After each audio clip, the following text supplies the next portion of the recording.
안녕하세요. 뷰티PT 뷰티메이트 송치훈 원장입니다.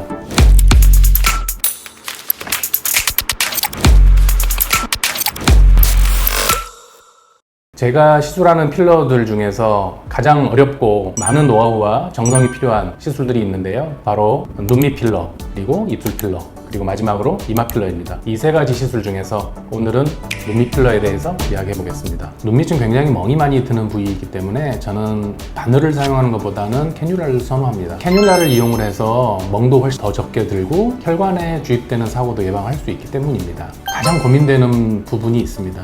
첫 번째는 다크서클, 그리고 눈밑 지방이 너무 불룩하게 튀어나와 있는 경우인데요. 눈밑 필러를 잘 시술하게 되면 진하게 보이는 눈밑에 꺼져 보이는 부분은 올라오지만 만약에 피부에 착색이 돼 있거나 그리고 혈관이 비쳐 보이는 경우에는 개선되기가 좀 어렵다고 생각합니다. 그리고 안구를 받쳐주고 있는 지방이 눈 아래쪽으로 튀어나오는 경우인데요. 보통은 눈밑 필러를 시술할 때 저희가 100점을 기준으로 해서 50점 이상의 결과만 바라신다고 하면 눈밑 지방이 어느 정도 불룩하게 나오신 분들도 50점 이상의 결과는 나올 수 있습니다.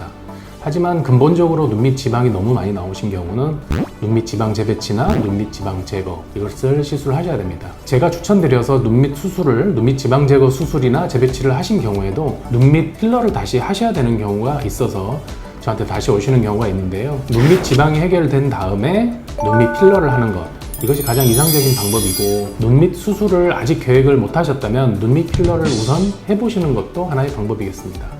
눈이 가깝기 때문에 너무 위험하지 않느냐라고 질문하시는 분들이 있는데요. 우리가 안구와는 사실 거리가 멀고 눈 아래쪽에 있는 피부, 이 부분이기 때문에 안구에 가깝게 갈 일은 거의 없습니다. 그래서 일단 눈의 부작용은 전혀 걱정하지 않으셔도 되고요. 단지 이 부분이 혈관이 많기 때문에 멍이 조금 생길 수 있습니다.